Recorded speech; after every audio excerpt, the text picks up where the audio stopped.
되셨으니 좀 시작하겠습니다. 자, 이 시간은 10절부터 보겠습니다. 이사야 43장 10절부터 보겠습니다. 이사야 43장이 생각보다는 좀 길어지네요. 자, 10절부터 보겠습니다. 나 여호와가 말하노라. 너희는 나의 증인, 나의 종으로 택함을 입었나니 이는 너희로 나를 알고 믿으며 내가 그인 줄 깨닫게 하려 합니다. 나의 전에 지음을 받은 신이 없었느니라. 나의 후에도 없으리라. 10절이에요.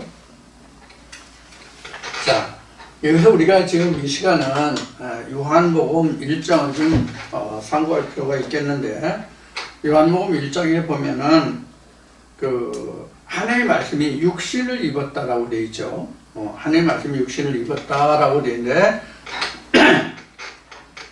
이것을 우리가 이제 거듭남이라고 그러죠. 거듭남이라고 이것을 독생하신 하나님 품속에 있는 독생하신 하나님 예수가 이를 나타냈다, 증거했다, 이제 이렇게 요한복음 1장에서 설명하고 있죠.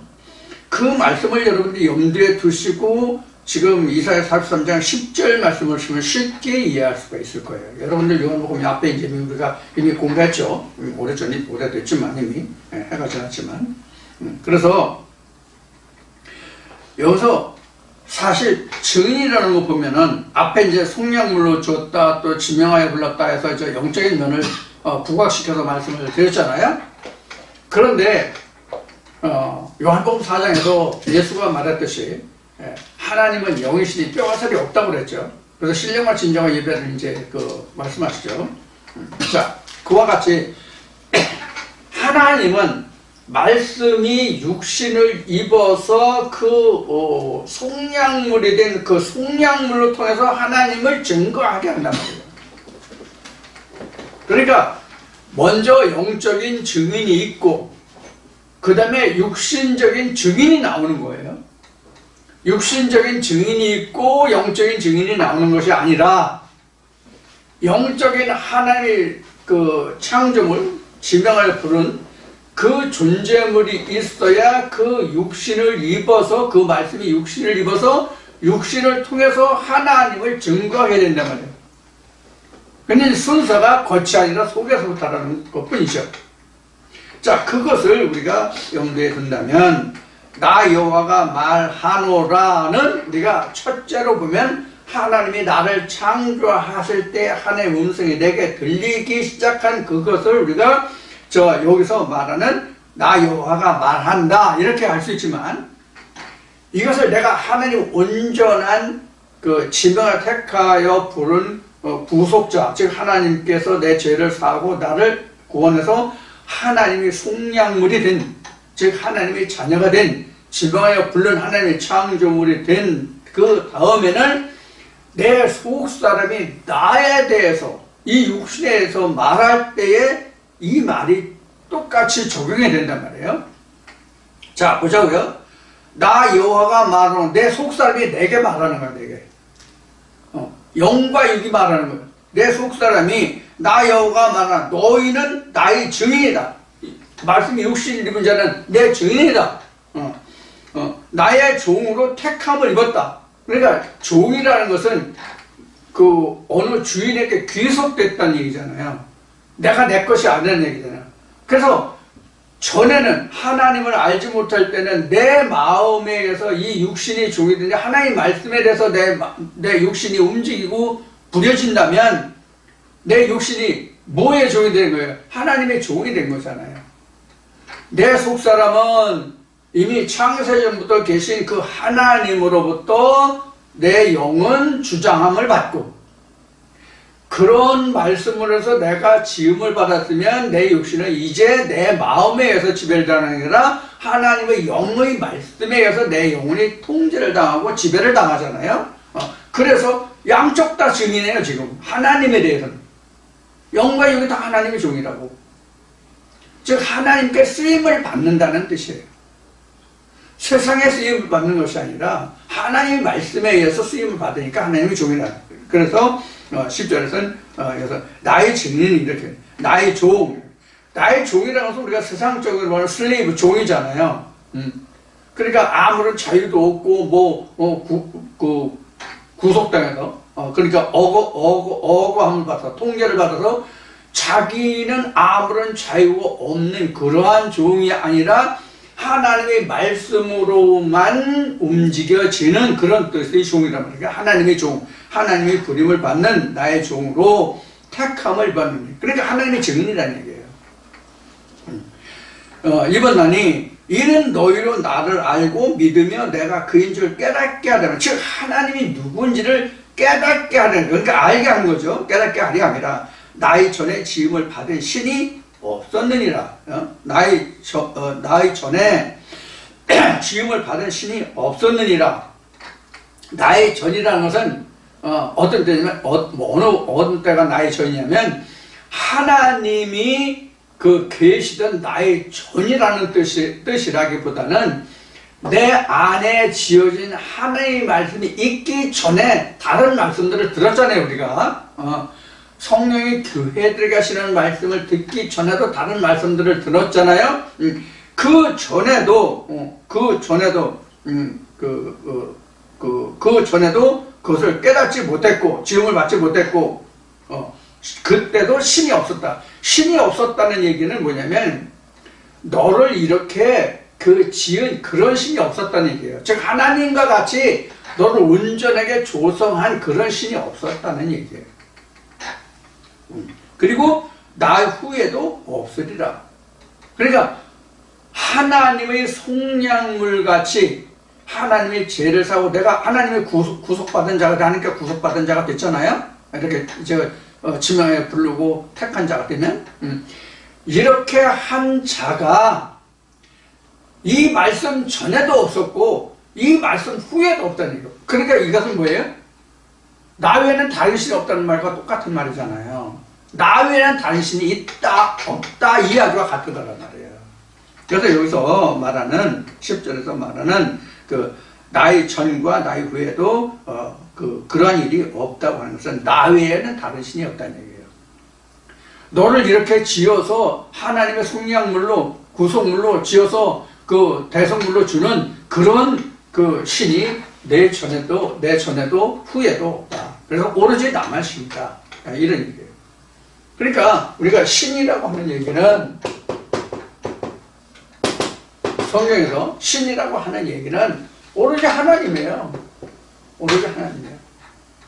그러면 여기서 지금 하나님이 이사야의 입을 통해서 말씀하실 때에는 나의 다른 신이 없다. 물론 모세의 계명에도 있지만은 다른 성경에도 있지만은 예수가 말한 것은 유일하신 참 하나님이라는 이야기가 바로 유일하다는 것은 둘이 없다는 얘기잖아요.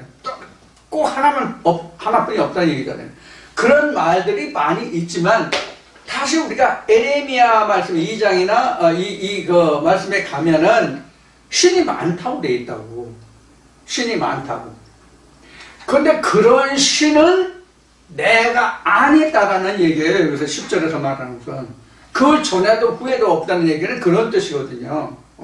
그래서 많은 신들이 있지만 그는 나가 아니다. 그런 신들은 나가 아니다. 곧 하나님이 아니다. 이런 얘기거든요. 10절에 말하는 이 말씀이. 그래서 우리가 유일신이라고 얘기하는 거예요. 유일신이란 말이에요. 그래서 하나님 오로지 한 거니까. 이게 말라기 2장하고 똑같아요. 오늘 첫 시간에도 얘기했지만 말라기 2장에 얘기했죠. 하나님의 영이 많을지라도 오로지 한 영만 뒀다. 한 자손만, 한 씨만 뒀다. 그 같은 거예요. 그래서 이제 우리 바울 서신은 나는 아볼로에다 나는 바울에다 이런 말이 나오죠. 파벌이 생긴단 말이에요. 신이 여럿이면 하나님의 신이 여럿이면 파벌이 생긴단 말이에요. 그럼 누가 더 크다 작다라는 얘기가 나오잖아. 당연히 인간 세상에서. 그러니까 오로지 신은 하나뿐이 없다라고 얘기하는 거예요. 누가 이를 크다 작다 할 수 있냐. 그래서 전에도 후에도 없다는 얘기는 이와 같은 것을 증거하는 자는 없다는 얘기예요.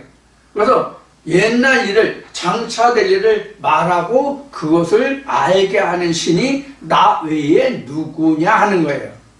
이제 여기에서 우리가 또 생각해 볼 게 있어요. 그래서 파생적으로 생각할 게 뭐냐면 성경에는 전의 일도 지금 일도 장차 일도 다 기록되어 있어요? 안 돼 있어요? 다 기록되어 있거든요.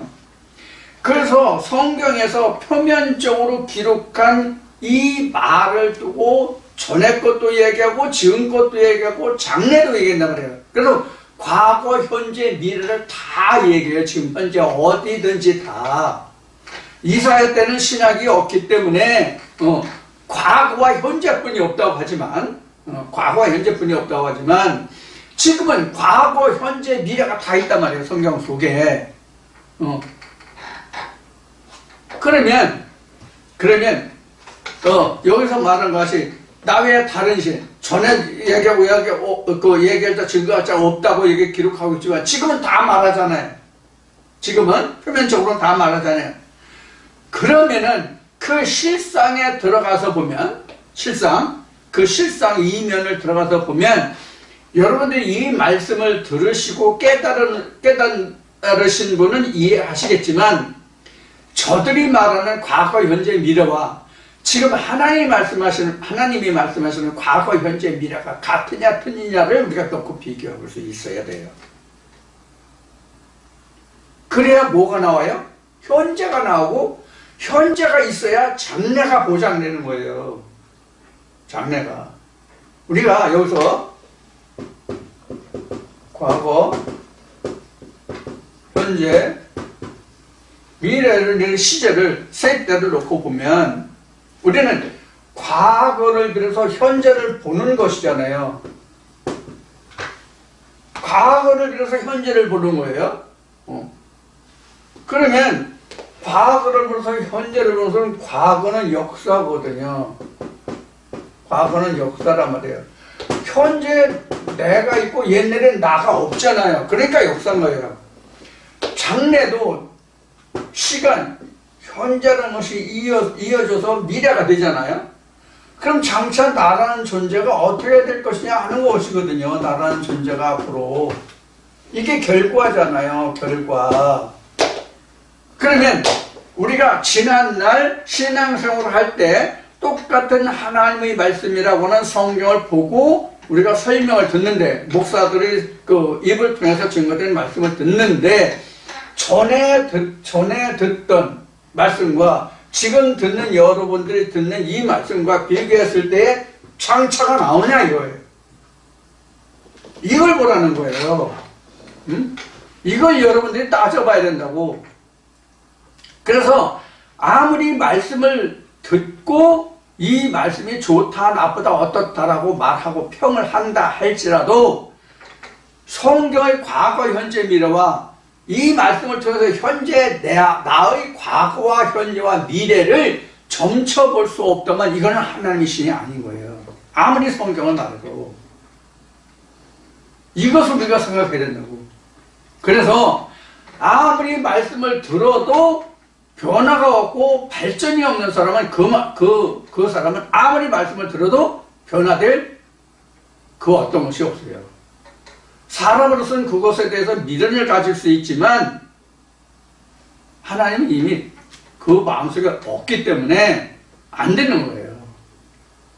그래서 이 말씀을 듣고 이 길을 떠나시는 분들은 안타깝지만 기도할 뿐이지 그 영혼에 대해서 어떻게 할 수가 없어요. 사람으로서는. 하나님이 지금 말씀이 그들을 붙들어주지 않는데 사람이 그 무엇을 할 수 있냐고. 아무도 못한다고 그래요. 그래서 아무리 말씀을 많이 듣는다고 할지라도 그가 변화되는 모습이 전혀 없다면 변화되는 모습이 있는데 그것이 좀 늦어진다면 사랑을 가지고 애정을 가지고 인내를 하면서 보듬어주고 이끌어주고 할 필요가 있겠지만 그렇지 않고 뭐하고 전혀 반응이 없는 사람은 이게 틀린 거예요. 이게 한문으로 말하면 동토에서 얼어붙은 땅. 온 땅에서 식물이 싹이 안 나요. 겨울에 추운 때 그 땅이 얼은 그 동토가 아니에요. 그 동토가 아니라 뜨거운 여름에도 죽은 땅은 씨가 안 나요.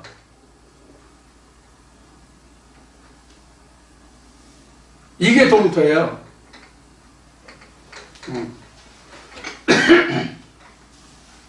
그 식물들이 싹이 나는 것은 온도와 영향이 있어야 되거든요. 온도와 영향이 있어야 되는데 땅이 온도에 대해서 반응을 안 하면 그게 죽은 땅이에요. 즉 하나님의 말씀이 자기 마음에 와도 그 말씀이 자기를 뜨겁게 하지 못하면 그게 동토가 된다고, 우리 사람으로서는. 자, 11절 봅니다. 11절 봅니다. 11절. 나 곧 나는 여호와라. 나 외에 구원자가 없느니라. 이거 지극히 당연한 얘기예요. 지극히 당연하다고 지금 제가 얘기했잖아요. 지극히 당연하다고 얘기했는데, 그러면 이 지극히 당연한 말이 여러분들 생각은 어떻게 이 말씀이 비춰집니까? 이 말씀 전에 신앙생활을 했던 것과 지금 이 말씀으로 신앙생활과 차이를 생각하면 어떤 생각이 드느냐, 이렇게 묻고 싶은 거예요. 과연 구원자가, 나 외에 다른 구원자가 없다는 얘기잖아. 이 11절의 말씀은 나 곧 나는 여호와라. 나 외에 구원자가 없느니라. 그러니까 오로지 하나님만 구원자라는 뜻이잖아요. 전에 저 서울에 있을 때 그 구원자라는 이름을 가진 여자 집사님이 있었는데, 이름이 참 좋아, 구원자. 그는 하나님이야, 그러니까.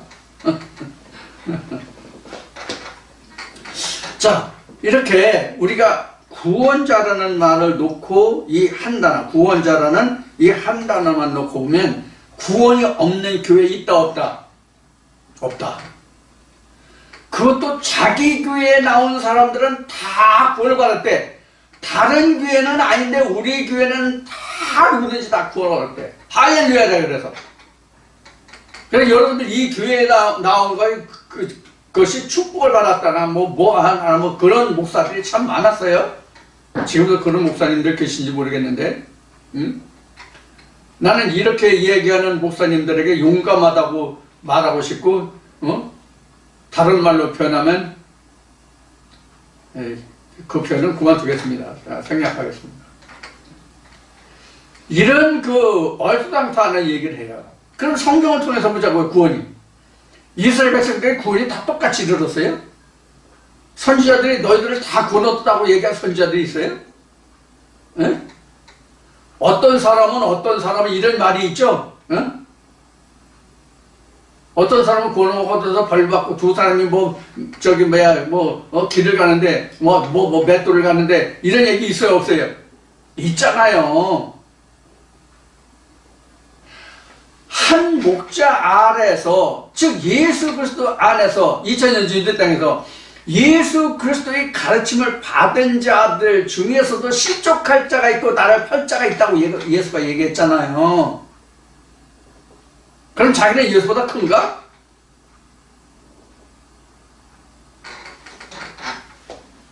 이런 정신 나간 목회자들이요 많단 말이에요. 지금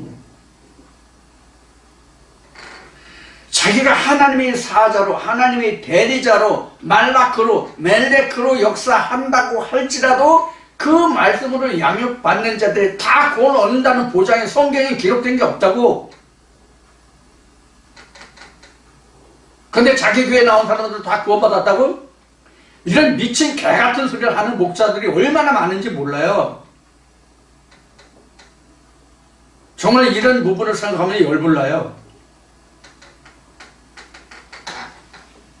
거룩한 목사 입에서 어쩌고저쩌고 하는 사람들도 없잖아요. 있지만 성경은 그보다 더, 예수도 그보다 더 아니고 그러면 했잖아요. 심지어 자기 수제자인 베드로한테도 뭐라고 그랬어요? 사단이라고 그랬잖아요. 사단아 물러라, 내 뒤로 물러가라고. 이게 심한 말이 아니에요. 개 같은 목사들의 말이 심한 말이 아니라 성경에 개 같은 목사, 내가 보낸 종같이 개 같은 목사, 능히 짓지 못하는 개 같은 목사가 있냐고, 목자가 있냐고 성경에 기록되어 있잖아요. 그래서 무식하면 용감하다는 얘기가 그런 얘기예요. 여러분들 이 말씀을 통해서 나 외에는 다른 구원자가 없다고 하는 이 말에서 여러분들에게 이 말씀을 드리는 것은 여러분들 이 말씀을 듣고 있다고 내가 반드시 구원을 얻은 자라는 생각을 버리시라고. 내가 어떻게 하면 하나님께 붙들는 자가 되어서 이 은혜 안에서 살아나서 떨어지지 않을까, 이것을 생각하시란 말이에요. 바울이 여긴 것 같이. 내가 많은 사람들에게 이 복음을 전하고 내가 이 은혜에서 끊어질까 염려함이라고 사도 바울이 말한 것 같은 그런 생각을 가지라는 얘기예요. 이게 우리에게 굉장히 중요한 얘기예요. 이제 하나님을 만났으니 나는 이제 충분히 구원을 받을 거야. 너가 아니라 내버라고. 그런데 어떻게 자기 교회에 나온 사람은 자기가 하나님의 베리저로 말라크로 멜레크로 일하지 않는 목자들이 어떻게 자기 교회에 나온 사람들이 다 구원받았다고 감히 큰 소리 치고 사기를 치냐고.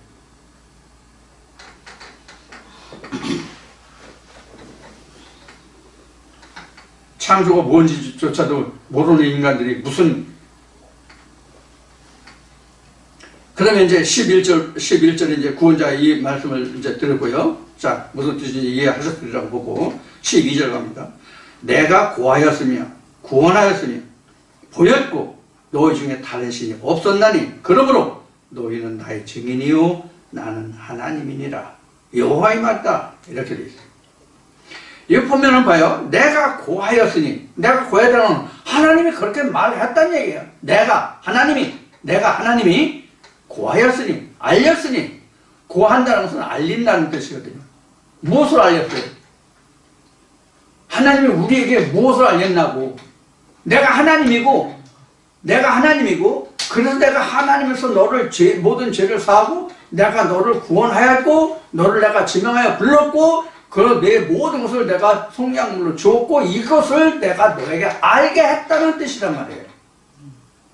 이것을 알게 하니까 주 여호와 하나님이 외에 누가 있냐고. 그래서 앞에 전에도 없었고 후에도 없다라고 얘기한 거예요. 이제 우리는 구원이라는 것이 무엇인지 확실하게 손에 잡은 바요, 확신한 바요, 이렇게 돼야 된다고. 우리는 지금 제 말씀을 들었다면, 그럼 우리가 흔들리고 요동하고 다른 데 가서 머리 쳐박지 않는다고.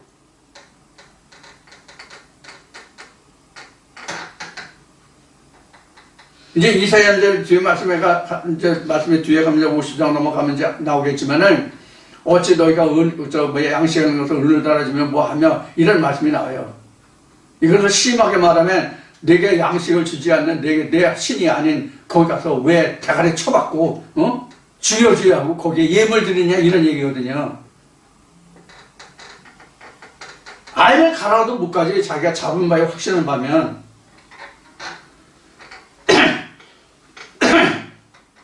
우리가 그래서 지금 어디 간다는 얘기가 나왔는데, 우리가 꼭 어느 장소에 가야만 예배가 되고 어느 장소에 가면 그것이 그 신을 받아들이고 하는 것은 아니에요. 모든 중심은 그 마음에 있거든요. 그 마음에 무엇을 섬기고 무엇을 쫓아가느냐, 청종하느냐에 따라서 그 몸이 어디에 가 있는 것하고는 사실 상관이 없어요. 성경은.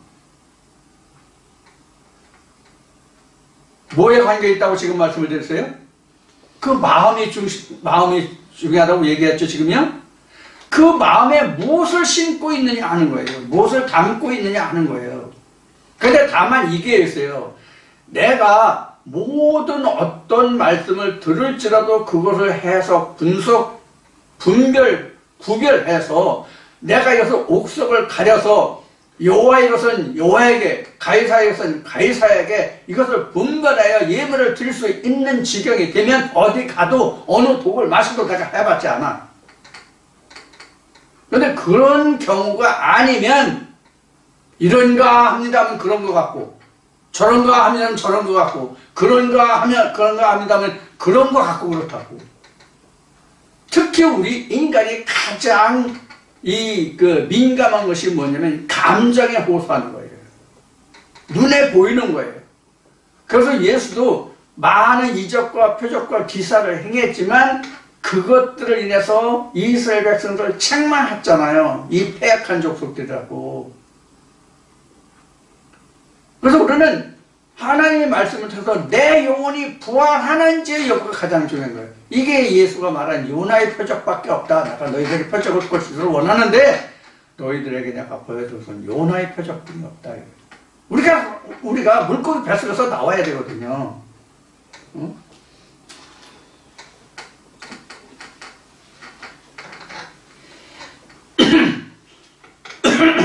그래서 12절에 보면은 다른 신이 없었다. 무엇에 대해서 구원자가 나 외에 다른 신이 없었다. 다른 신이 없었나니 그러므로 너희는 나의 증인이요 나는 하나님이니라. 이게 증인이고 여호와만이 하나님이라는 것을 아는 이 자체가 굉장히 큰 선물이고 은혜예요. 이보다 더 큰 축복이 없어요. 사실은 내 구속자가 무엇인지를 안다는 것은, 누구인지를 안다는 것은 곧 나를 볼 수 있게 됐다는 얘기예요. 내가 어떤 존재인지를 알게 됐다는 뜻이에요. 내 주인이 누가 됐다는 것을 안다는 뜻이에요. 이 이야기는 내가 증인이 됐다는, 그의 증인이 됐다는, 나의 증인이요 나는 그래서 너희 하나님이라. 이 말이 내가 깨달을 수 있을 정도면, 내가 왜 하나님의 증인이고 이런 것을 내가 깨달을 수 있다면 정말 이건 은혜 중에 은혜의 축복 속의 축복이에요. 이거 하나만 끝인 거예요. 여기서 나는 자라서 한없이 하나님의 자리까지 자라는 거거든요.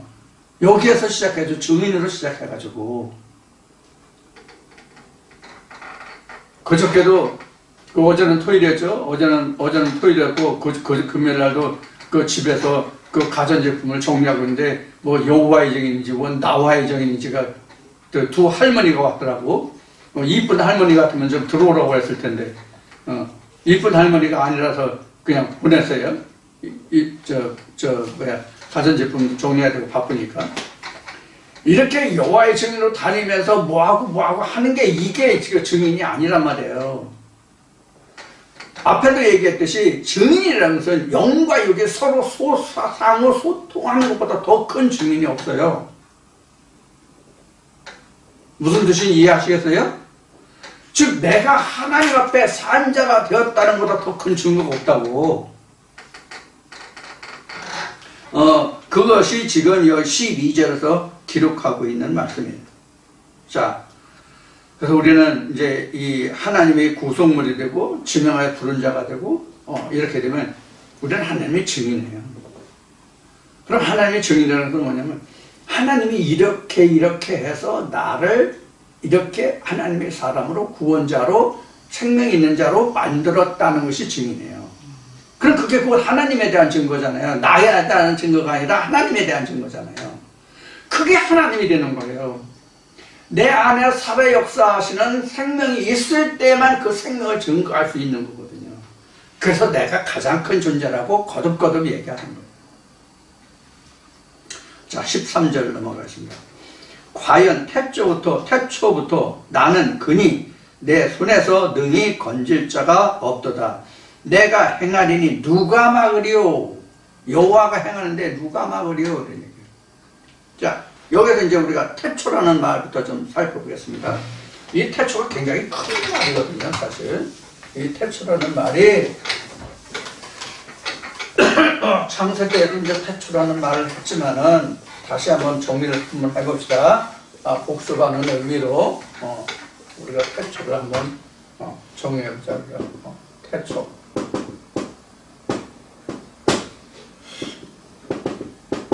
태가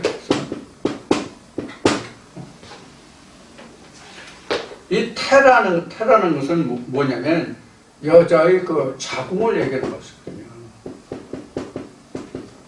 여기에 시가 착상을 하잖아요.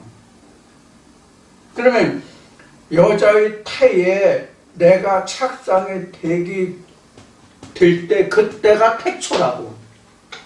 그때가 태초예요. 그때가 태초. 이런 태초가 있고 그 다음에 이런 태초도 있고요. 자, 그런데 여기에서 지금 13절에서 쓰는 태초는 이거예요. 지금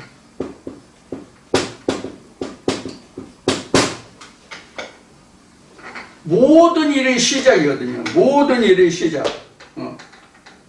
모든 일의 시작. 그래서 비포예요. 비포.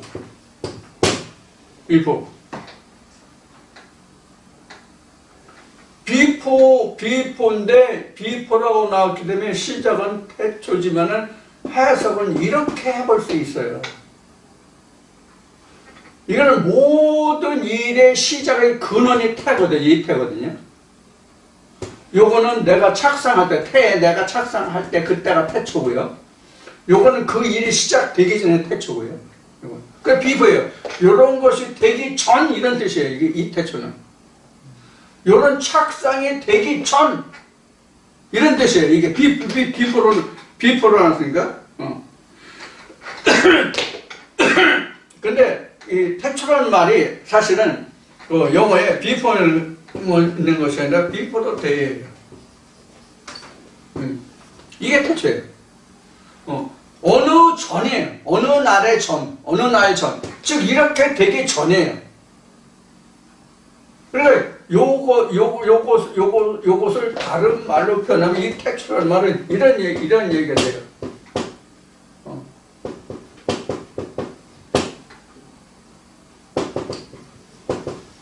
모태 전. 내가 태에 착상하기 전. 이게 태초예요. Before the day. After day가 아니라 Before the day예요. 이런 모태에 내가 생기기 전부터 이런 뜻이에요.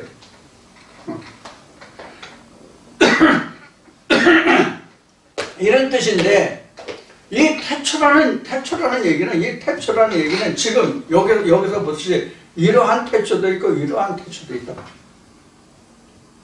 태초가. 근데 여기서 쓰고 있는 말은 이거라고 그랬죠. 지금 before the day. 요 태초는 사실 on day라고 해야 될 거예요. 이거는 on day. 이거 on day는 꼭 지정한 그날이거든요. on이라는 것이 그날 이런 뜻이 되는데 그날 그때 뭐 이런 뜻으로 써야 될 거예요. 요것도 이제 before on day 이렇게 이제 설명할 수 있겠죠. 뭐 굳이 뭐 설명한다면. 그래서 이런 의미를 가지고 있어요. 태초라는 것을. 근데 태초가 하나님이 보시는 태초가 있고 우리가 각자가 보는 태초가 있어요. 우리가 보는 태초는 이렇게 된 거예요. 근데 하나님은 태초가 언제든지 태초가 변함이 없어요. 그래서 해자나는 그림자도 없다고 야고보서에는 기록하고 있는 거예요. 하나님은 태초가 없어요. 처음부터 그는 시작도 끝나는 날도 멜기세덱을 얘기해요. 끝나는 날도 시작하는 날도 그가 땅에서 났는지 하늘에서 났는지 그 어미 아비도 없고 이렇게 이제 설명이 되어 있잖아요. 그거 똑같아요. 하나님은. 그래서 하나님은 사실 태초라는 게 없어요. 따지고 보면 하나님은 인간에게 있어서만 태초라는 것을 굳이 설명한다면 이런 설명도 있고 이런 설명도 있다고 할 수 있다는 얘기예요. 하나님의 말씀이 내게 잉태되는 그때, 그럼 이게 우리는 이런 태초라고 볼 수 있어요. 근데 그 이전 처음부터는 이렇게 볼 수 있어요. 그러니까 내가 하나님의 말씀으로 태어나기 전에 그런 뜻이 여기 지금 태초예요. 태초로부터 나는 근히 내 안에 내 말씀이 자리 잡기 전에도 나는 그다는 얘기예요.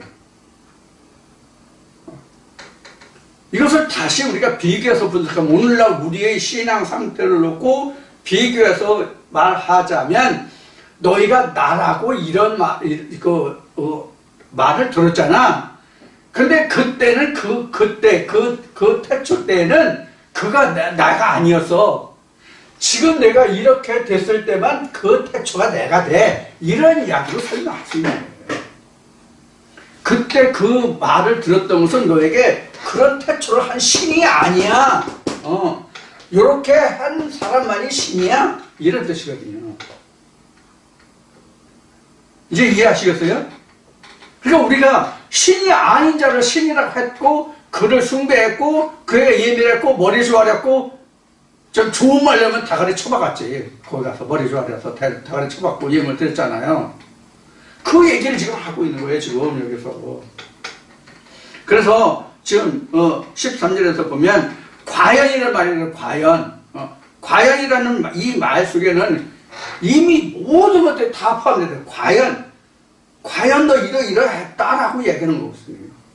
그럼 여기에 전도 있고 지금도 있는 거예요. 전이 있고 지금이 있으면 앞에도 얘기했듯이 결과물도 내일도 있는 거잖아요.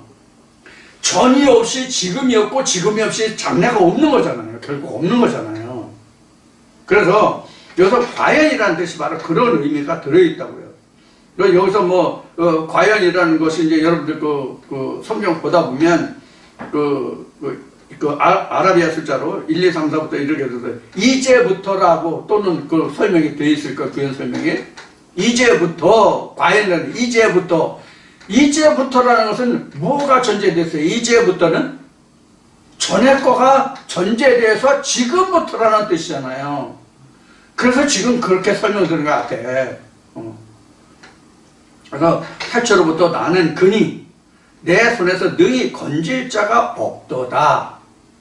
내 손에서 능히 건질 자가 없다는, 내 손에서 능히 건질 자가 빼내갈 수가 없다는 뜻이에요. 뭐가 되면 하나님의 온전한 지명을 택하고 부른 자가 되면 어느 신도 그 영혼을 터치 못한다는 얘기예요. 그러니까 우리가 하나님의 온전한 구속자가 돼서 지명하여 택하고 받은 자가 되어서는 우리가 그 품을 떠날 수는 없단 말이에요. 우리 세상 말에 죽었다 깨나도라는 말이 있는데 죽었다 깨나도 우리가 떠나갈 수는 없다고. 베드로가 말한 것은 주여 영생의 말씀이 주께 계시는데 내가 어디 가오리까 이렇게 돼야 맞는 거지. 그래서 태초로부터 나는 그니 내 손에서 능히 건질 자가 없도다. 즉 능히 건질 자가 없다는 것은 구원시킬 자가 없다는 얘기예요. 나보다 더 큰 신이 없다는 얘기예요. 다른 신이 없다는 뜻이에요. 내 손에서 누가 능히 너를 건져서 구원시키겠냐 이런 뜻이 여기 들어있거든요. 하나님 입장에서 보면 없도다. 내가 행하리니 누가 막으려? 하나님이 일하시는데 누가 막고? 하나님 외에 다른 신이 없는데. 그런 의미가 들어있고요. 14절에 너희의 구속자여 이스라엘의 거룩한 자 여호와가 말하노라. 너희를 위하여 내가 바벨론에 보내어 모든 갈대아 사람으로 자기들의 연락하던 배를 타고 도망하여 내려가게 하리라. 이것은 지금 결국 유다가 하나님의 말씀을 청소하지 않아가지고 결국 바벨론에 포로가 되고 죽게 되잖아요. 그래서 바벨론으로부터 지금 해방되는 자유함을 얻는 그런 이제 내용을 여기서 전제하고 있다 이렇게 볼 수 있어요. 이 갈대아가 아브라함의 아브라함 때 살던 고향이잖아요. 갈대아가. 이게 바벨론을 얘기하는 거죠. 갈대아가. 그래서 그 앞에 바벨론 나왔구나 참. 너희 구속자여 이스라엘의 거룩한 자 여호와가 말하라. 즉 하나님 말씀하신다. 지금 너희를 위하여 내가 바벨론에 보내어 모든 갈대아 사람으로 자기들이 연락하던 배를 타고 도망하여 내려가게 하리라. 연락하던 배가 뭐예요? 교회를 얘기한 거예요. 그동안 우리가 하나님의 말씀을 좇지 않는 그리고 결국 이방신이지. 하나님으로 봐서는요. 하나님의 말씀으로서는 이방신이죠. 그 이방신의 그 부리는 배에 타고 영생의 항해를 한다고 하던 그 배 말이에요. 우리 노아의 방류로 생각하시면 돼요. 그래서 모든 갈대아 사람으로 자기들이 연락하던 자기 흥에 겨워서 연락하던 배를 타고 도망하여 내려가게 하리라. 그러니까 구원의 방주가 되게 한다는 얘기죠. 누가? 여호와가. 그래서 그 시작이 뭐예요? 너희 구속자 이스라엘 거룩한 자 여호와가 말한다라고 되어 있잖아요. 이렇게 너희가 갈대에서 연락하는 그 배를 타고 너희가 도망한다는 것은 뭐예요? 그 자리를 피한다는 얘기잖아요. 왜 피해요? 여호와의 말씀이 들으니까 거기가 자기들이 기뻐 즐겨하고 듣던 그 말씀에 취해서 연락하던 그 배, 이게 교회란 말이에요. 거기서 떠나시고다 그런 얘기예요. 누구에 의해서? 나 여호와에 의해서. 그래서 여호와가 말한다고 지금 하는 거예요. 그러면 우리가 여기서 그 갈대아라고, 그 여기 갈대아, 바벨론 갈대아라고 하는 건 우리가, 예를 들어 성경에서는 그 갈대아에 대해서 잘 이야기 나온 거가 없지만은, 갈대아 우르, 그 아브라함 때 갈대아 우르에서, 아브라함이 하나님의 음성을 주셔서, 그 가나안 땅에 갔다 저가 갈 바를 알지 못하고 뭐 이런 말씀들은 이제 이미 여러 번 들어서 아시겠지만, 갈대아 바벨론에 대해서는 다니엘서에 가장 잘 나와 있다고 보시면 돼요. 물론 다니엘서는 여러 짐승, 네 짐승의 나라들로 되어 있어요.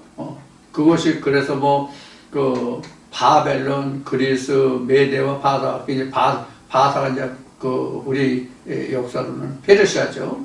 바사가 페르시아죠. 페르시아, 그다음에 로마, 이런 역사로 기록된 것이 이제 기록되지만은, 우리가 가장 중심에 눈여겨볼 것이 뭐냐면 다니엘서 1장, 2장, 3장에 기록된 것이 바로 그 금신상을 세운 그거잖아요.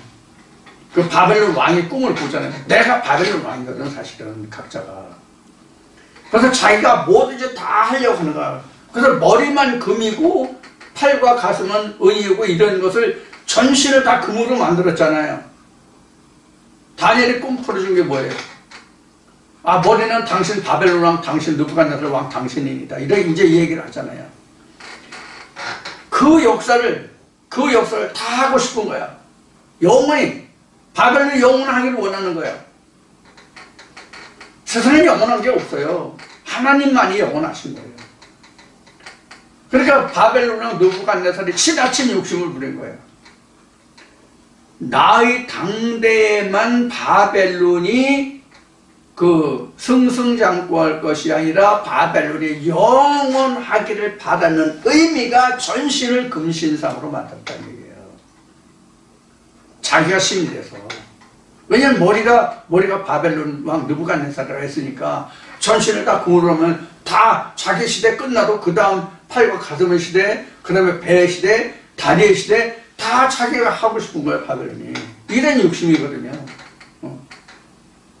우리 교회 영원하라 이거 똑같아요. 올해 1000평인데 뭐 몇 년 후에 뭐 10,000평을 줍시다. 10,000평 후에 뭐 100,000평을 줍시다. 아데미아 영원하라 이런 거 똑같은 거예요. 성경으로 말하면. 건물교회 세우고 이렇게 하는 목회자들 다 그런 속셈과 똑같은 거예요. 내 대면한 것들이 그런 것이 아니라 내가 영원하라 이거 똑같은 것이거든요. 하나님이 영원하셔야지. 교회가 영원해서는 안 되잖아요. 건물교회가 영원해서는. 그래서 예수가 건물교회는 허루라고 한 거잖아요. 3일 만에 지으는 성전으로 영원하라는 거잖아요. 그래서 이미 2000년 전에 건물교회 시대는 끝났다고 봐야 돼요. 사실은 성경으로 보면 3일 만에 세워지는 교회가 진짜 참 교회지, 건물의 교회는 교회가 아니다라는 것을 예수가 2000년 전에 우리에게 이미 설파하신 거라고. 이 무지한 백성들아, 내가 3일 만에 세워지는 성전을 예수가 2000년 전에 설파하셨다고. 그래도 우리는 지금도 건물에 있는 교회 안에 가서 찬송하고 기도하고 말씀 듣고 그래야 내가 오늘도 교회 갔다 왔다, 하나님 말씀을 들었다, 오늘도 마음이 풍족하다, 이런 느낌, 이런 감각을 가진 사람들이 있나 없나 모르겠네. 얘기를 안 들어봐서. 그게 아니라고. 우리 그 성경이나 그 말씀은 그 성도의 교제, 형제들의 교제 나오잖아요. 성도의 교제, 그 다음에 성도의 사랑, 형제들의 사랑 나오잖아요. 그게 교회예요. 그게 진짜 교회예요. 그렇게 만나서 그동안 신앙생활을 어떻게 하고 이제 서로 떡을 뗐다는 말씀이 나오죠. 그게 교회예요. 그게 진짜 하나님이 기뻐하시는 참 교회라고. 1년에 한 번 만나든 10년에 한 번 만나든 그렇게 하나님의 형상으로 지어진 사람들끼리 모인 것이 헬라어로 얘기하면 에클레시아 교회라는 뜻이에요.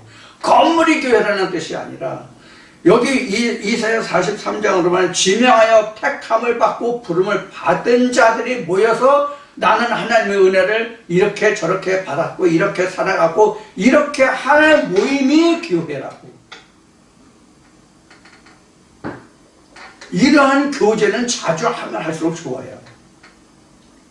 우리가 그걸 못하고 있어서 지금 안타까운 그 입장이긴 하지만 저라도 여러분들을 찾아가서 이렇게 만나고 진짜 쭉쭉 빨고 그냥 이렇게 하면 좋은데 그렇지 못하잖아요 지금. 뭐 쭉쭉 빨고 뭐 그런다는 얘기 갖고 뭐 뽀뽀하고 뭐 그런 것만 아니라 말씀으로 그렇단 말이에요. 말씀으로 주고받는단 말이에요. 입과 입이 마주다니 입과 입이 그 같이 말을 대면하니까 쭉쭉빡빡 얘기하는 거예요. 이런 면이 좀 아쉽긴 하죠. 자, 그래서 이제 그 14절 말씀을 받고요. 그래서 연락한다는 게 우리 하나님의 말씀으로 연락하는 거잖아요. 근데 하나님의 말씀으로 연락하는데 하나님의 말씀이 여러분들 어떻게 느끼시는지는 모르겠지만 하나님의 말씀이 진짜 많아요. 엄청 많아요. 방언이죠, 보통요. 그게 방언이에요. 그 성경에 나오는 말로면 이방이야. 낯선 혀에, 낯선 입술, 낯선 혀에. 그 말은 잘 안 들리는 거야. 근데 전에는 그 말이 굉장히 잘 들렸잖아. 이제 이 말씀은 그 말이 이제 이상하단 말이에요. 그게 이방이에요. 그게 이제 방언이 된단 말이에요. 전에는 그 말이 내가 쓰던 언어였는데 하나님의 말씀으로 들어오면 그거는 이방인의 혀거든요. 그거는. 그래서 방언이 되는 거예요. 자, 15절 보겠습니다. 나는 여호와 너의 거룩한 자여 이스라엘의 창조자여 너의 왕이니라. 이스라엘의 창조자예요. 이스라엘의 창조라는 것은 야곱 변하여 이스라엘이 되잖아요. 그래서 야곱의 창조자가 아니라 이스라엘의 창조자예요. 야곱은 아브라함과 이삭의 씨예요. 이스라엘은 하나님의 씨예요. 이스라엘의 뜻이 뭐예요? 이스라엘의 뜻은 하나님으로서 다스린다. 하나님이 다스린다 이 뜻이다. 우리 각자를 하나님이 다스려야 된단 말이에요. 그럼 나도 이스라엘이야. 그래서 이스라엘의 큰 뜻은 하나님의 백성이 이스라엘이에요. 그럼 하나님의 진짜 하나님의 백성은 야곱이 하나님의 백성이 아니라 이스라엘이 하나님의 백성이에요. 이스라엘이 하나님이 구속함을 받은 자라고, 야곱이 구속함을 받은 자가 아니라 야곱은 이스라엘의 속량물이야. 오늘 이 말씀으로 따지면 야곱은 겉사람이고 이스라엘은 속사람이란 말이에요. 그래서 이스라엘이 있으므로 야곱이 보호함을 받는 거예요. 우리로 말하면 우리 속사람이 있어서 겉사람을 속사람이 속량물로 주었단 말이에요.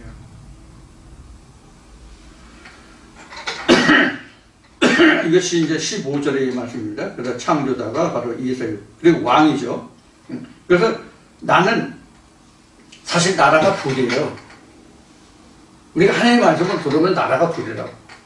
이 육체는 세상 나라에 속해 있는 거고, 그래서 세상의 법을 지키고, 속사람은 하나님의 법을 지키고. 이게 바울이 로마서 7장에서 7장 말미에서 8장 2절인가 3절까지 이르는 말씀이에요. 이게 이제 성령의 그 법이죠. 오라 나는 곤고한자로다. 이래서 두 법을 섬긴다고 한 말씀이 바로 지금 이야기한 로마서 7장에서 말미에서 8장 뭐 적게 보면 2절까지 이르는 그 말씀입니다. 그 다음에 16절 봐요. 바다 가운데 길을, 큰 물 가운데 첩경을 내고, 여기서 보면 이제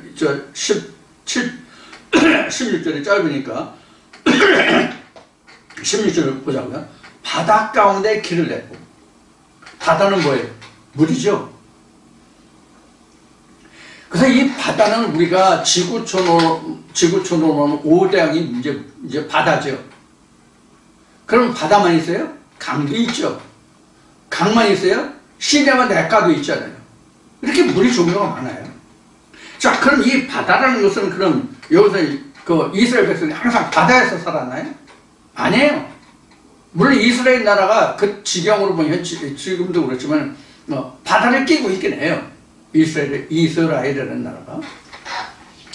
그리고 그 중동 지방의 그 아래를 남북을 연결하는데 이스라엘이 있기 때문에 군사적인 요충지대이기도 해요.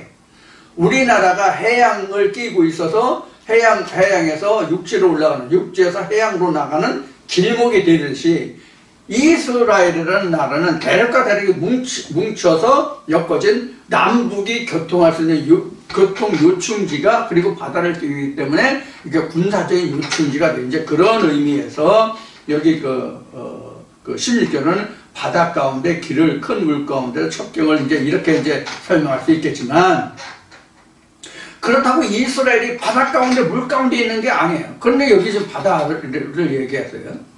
자, 이 바다라는 것은 그럼 무엇을 얘기하느냐? 모든 교회들이 바다예요. 왜? 물을 주장하잖아. 모든 교회들이 물을 주장한단 말이에요. 물을 주는 곳이란 말이에요, 교회는. 지금도 제가 여러분들에게 물을 주고 있는 거예요. 하나님 자체가 물이잖아요. 하나님 자체가 물이잖아요. 에레미야 2장에 되어 있잖아요. 내가 물의 근원이라고, 내가 생수의 근원이라고 에레미야 2장과 에레미야 17장에 기록되어 있잖아요. 그러면 창세기 1장 2절에 증거하고 있는 바와 같이 하나님의 말씀과 세상의 말씀이 분별되지 않으면 이게 바다예요. 바다라고. 그것을 나누면 천지창조가 되는 거고 그것을 나누지 못하면 나는 물속에 그냥 갇혀 있는 거고 하나님의 신은 내게 운행을 않는 거라고. 그러면 내가 여기서 16절에서 바다 가운데 길을 큰 물 가운데 첩경은 지름길을 낸다는 데는 이렇게 되면 내가 이미 방주에 타고 있다는 뜻이에요. 이미. 그래서 바다 가운데 길을 낸다고 하는 것은 실제 우리가 어부들이나 운송선, 선박 운송선을 보면 바다로서 아무 데로나 가는 게 아니라 그 항로가 있잖아요. 이게 바닷길이잖아요. 그럼 바닷길을 냈다는 것은 이미 방주를 내가 타고 있다는 얘기잖아요. 배를 타고 있다는 얘기잖아요. 그럼 배를 타고 있다는 얘기는 내가 하나님의 말씀에 실려 있다는 얘기거든요. 누구든지 그런데 다 항해하는 자야.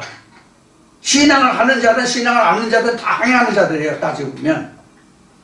신앙을 가진 자들은 신앙의 배를 타고 있는 거고 신앙생활을 하지 않는 사람은 자기 마음의 배를 타고 있을 뿐이야.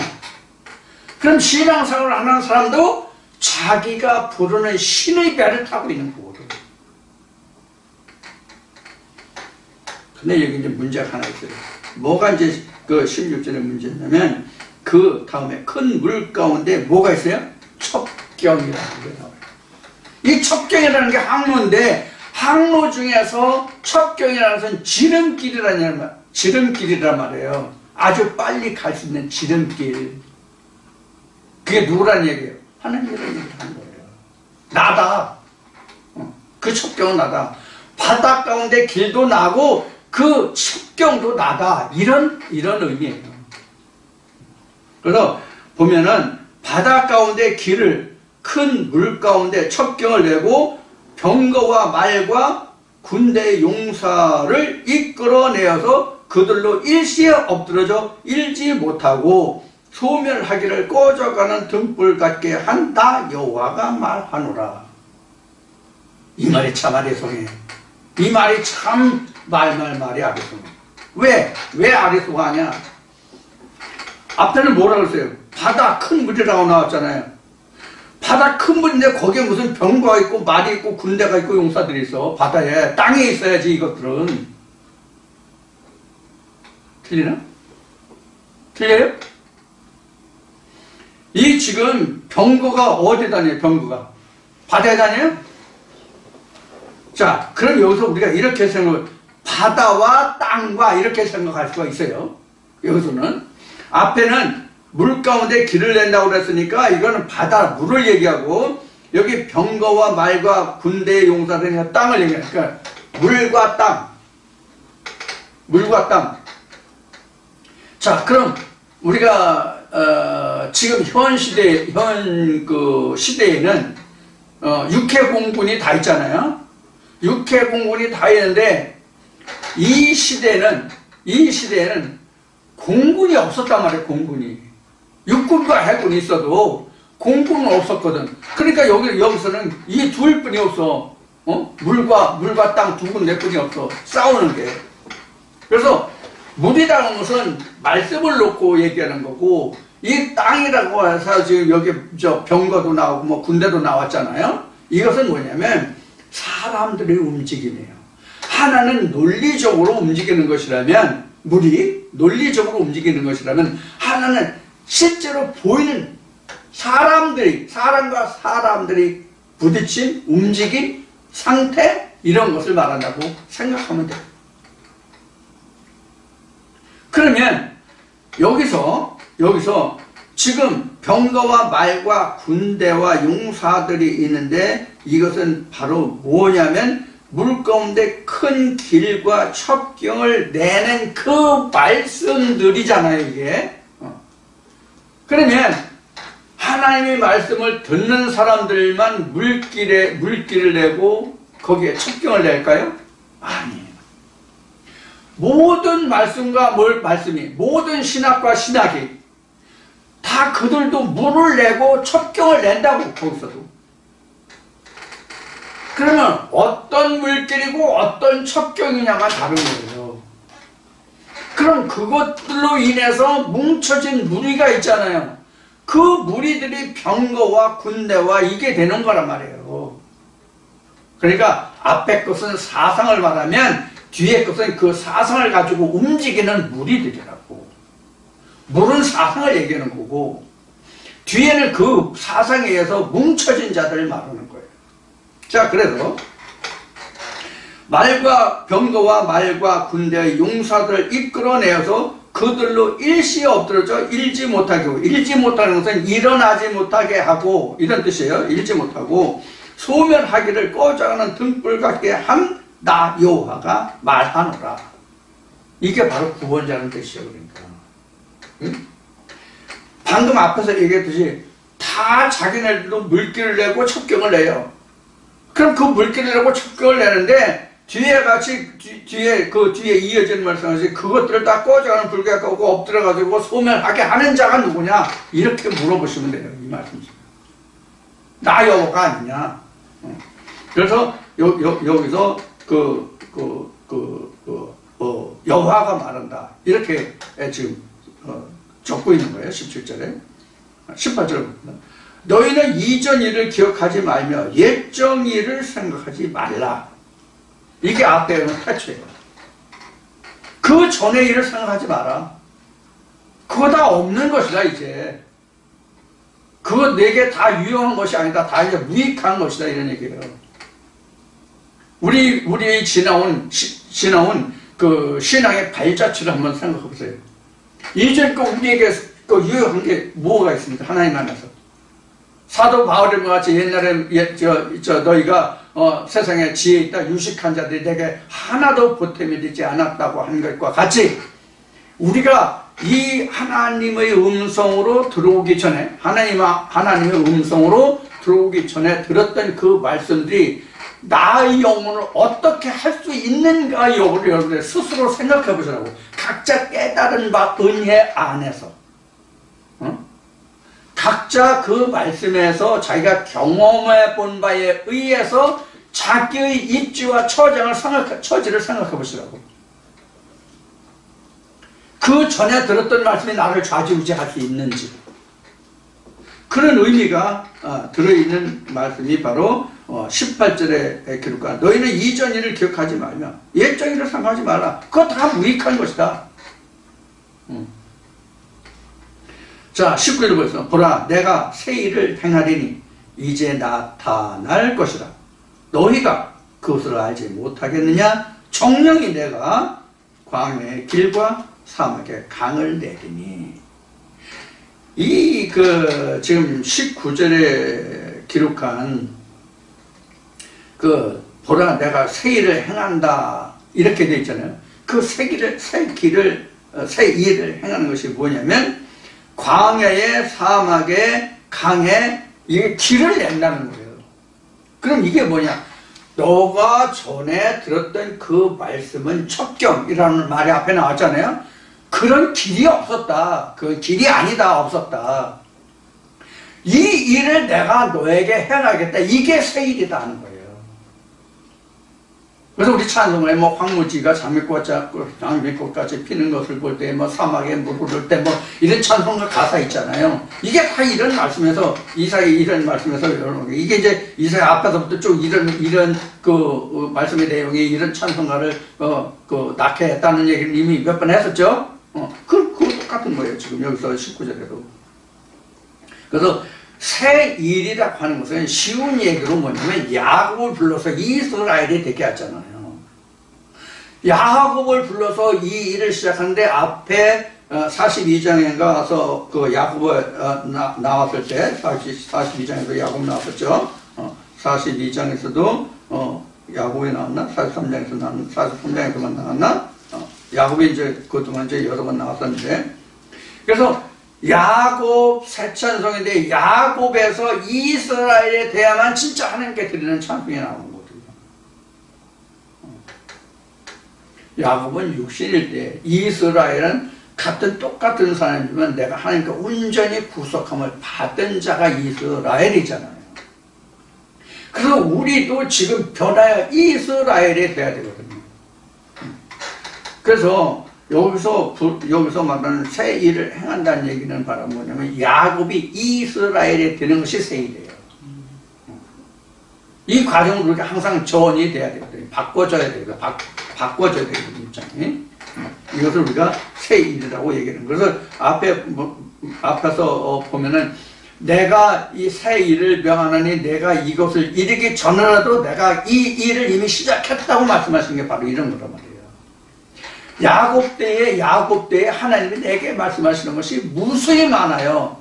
무수히 많은 그 말씀 중에서 하나가 나를 이스라엘로 변화시켜 주게 되는데, 그 이스라엘로 변화시켜주는 그 말씀이 연하여서 자꾸 생겨나게 되거든요. 그래서 야곱 새 찬송 이스라엘이 나오는 거예요. 자, 19절이 바로 그런 의미가 들어있다. 그래서 이제 광야다 이런 것은 그동안 우리가 많은 들었던 그 말씀들이 그 길을 알지 못하고 그러잖아요. 이게 이제 아브라함이 앞에 얘기했던 것이, 아브라함이 갈대 우리에서 하나님의 음성을 듣고 가나안 땅에서 가는데 자기가 가나안 땅에 가는 줄 알지 못하고 갔잖아요.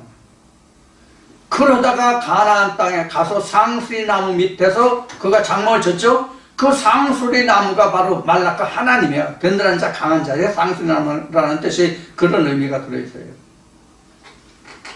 하나님이 계신 곳에서 그가 유숙했더라 이런 뜻과 같아요. 아브라함이. 그러니까 하나님을 만나는 곳에서 장막을 쳤더라 이 말과 같은 거라고. 자, 그래서 19절에는 그런 의미로 지금 설명을 하고 있고, 오늘 21절까지 말씀을 좀 보겠습니다. 21절까지 하고 마치겠습니다. 시간이 어떻게 되는지 모르겠는데 좀 줄여도 참아주시기 바랍니다. 그 다음에 이제 20절 보면, 장차 들짐승 곧 시람과 및 타조도 나를 존경할 것은 내가 광야의 물들을 사막의 강들을 내어 내 백성 나의 택한 자로 마시게 할 것입니다. 이 백성은 내가 나를 위하여 지었나니 나의 찬송을 부르게 하려 합니다. 그 야곱새 찬송이 여기 나왔네. 바로 야곱 변에 이스라엘 될 때 이렇게 찬송이 난다고. 자, 그런데 여기서 보면은 들짐승, 시랑, 타조, 그러니까 존경하고 내가 광야의 물들을 사막의 강들을 내어 내 백성 나의 택한 자로 마시게 할 것입니다 이렇게 됐잖아요.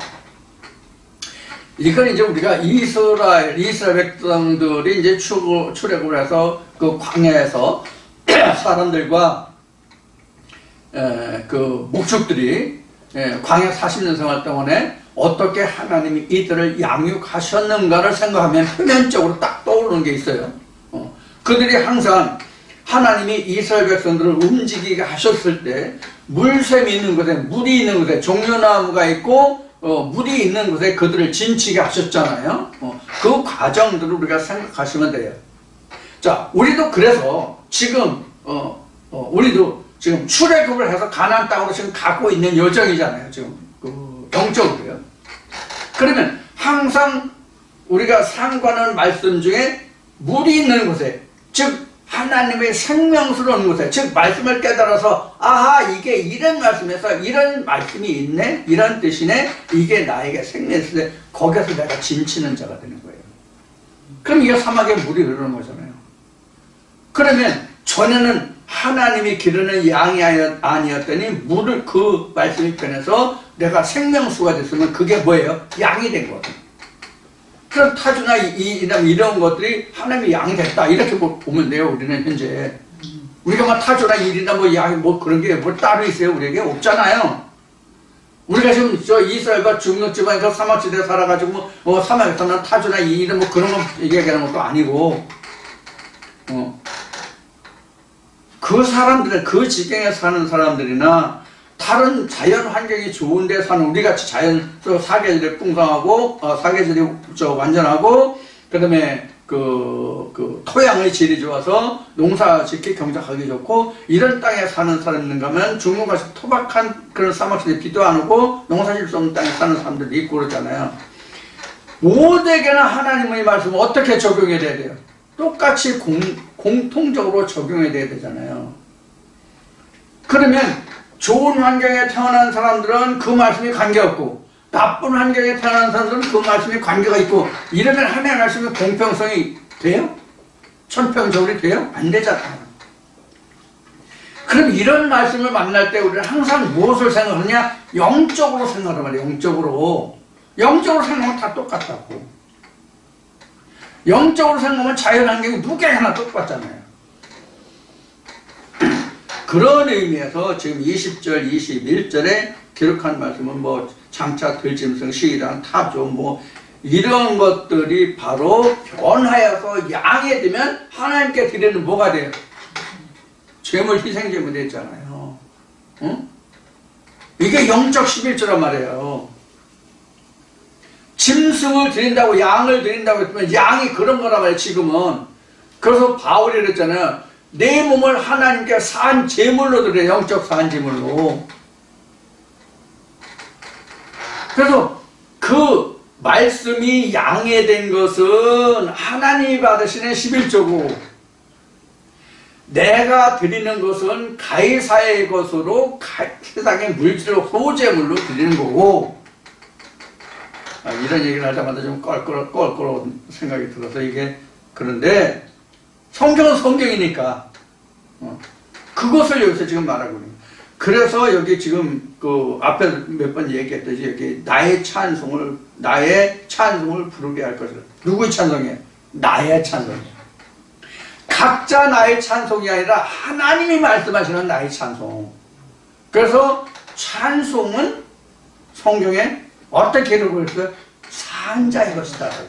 찬송은 산자만이 하나님께 찬송을 드릴 수 있다는 얘기예요. 교회 다닌다고 해서 절에 다닌다고 해서 걔들이 불가를 부르고 교회 다니면서 찬송을 부린다고 해서 그 사람들이 다 하나님께 부쩍게 찬송하는 게 아니라고. 하나님께 구속함을 받은 자만이 하나님이 찬송이 되는 거예요. 이게 지금 그런 뜻이에요. 지금 21절에. 자, 이제 이런 의미를 가지고 이스라엘 백성들에게 지금 이사야가 말씀을 전하고 있는 거예요. 자, 그러면 우리는 부연적으로 좀 말하면 지금 우리는 지금 그 성경을 볼 때에 이 모든 성경이 당시 이스라엘 백성들에게 지금 성경에 기록된 이대로 이스라엘 백성들에게 증거한 게 아니에요. 사실은 지금 제가 여러분들에게 설명드리는 것 같은 이런 내용을 적어서 설명을 한 거예요. 그것의 축약본이 여기에 지금 이렇게 적혀 있다고 보면 돼요. 이건 원고다 이렇게 생각하시면 돼요. 원고다 원고. 그러면 원고만 읽고 말아요? 어떤 교수가 선생이 수업 시간에 강의할 것을 자기가 요약본을 적었어, 원고를. 그럼 요약본을 딱 읽어주거나 써주고 그냥 수업 끝나냐고. 아니거든요. 오늘 또 얘기해야 되겠네. 그 인수분해 제가 말하는 거 있잖아요. 선생이 지금 요것을 원본으로 적어 갖고 왔어. 그럼 얘들아, 수학에 이런 게 있다? 이거 끝! 이거 있다? 끝! 이렇게 하면 끝나요? 이거에 대해서 설명하는 거잖아. 이거에 대해서 설명하는 거라고, 이거에 대해서. 마찬가지로 성경도 이거 같다라고 이미 여러분들에게 수없이 얘기했어요. 이게 성경이다. 그 다음에 풀어준 것이 이 공식의 답이다. 그 답이 설교다. 이렇게 얘기했어요. 그러니까 우리가 지금 보고 있는 이 성경은, 우리가 보고 있는 성경은 원고예요, 원고. 근데 이때 당시는 이스라엘 백성들이 이사야가 지금 제가 풀어드린 것을 설명해 드린 것보다 더 자세하게 설명했겠지. 그때 당시 이스라엘 백성들에게 그 처해에 있는 그 입장과 형편을 이야기했겠죠. 우리도 지금 우리의 처지와 입장을 상정해서 여러분들에게 말씀드린 것 같지? 그런 것은 현재 우리는 이러한 것이라는 게 우리의 입장을 상정해서 이야기하는 거란 말이에요. 이사야도 이 말씀을 전할 때 당시에 상황이 있었을 거 아니야. 우리는 우리 현재에 처한 상황이 있으면 이스라엘 백성들이 이때 당시에 유다 백성들이 이때 당시에 처한 상황이 있을 거 아니야. 그 상황을 염두에 두고 하나님의 말씀을 주셨을 것이란 말이에요. 우리가 이것은 원고에 불과한 거다. 자, 이렇게 해서 이사야 43장 21절까지 말씀을 보았습니다. 이제 그 다음에 이제 22절부터 28절까지 말씀이 있는데 다음 주에 1시간 더 나기로 하겠습니다. 오늘은 여기서 마치고 다음 주에 다시 뵙겠습니다. 한 주간도 건강하십시오.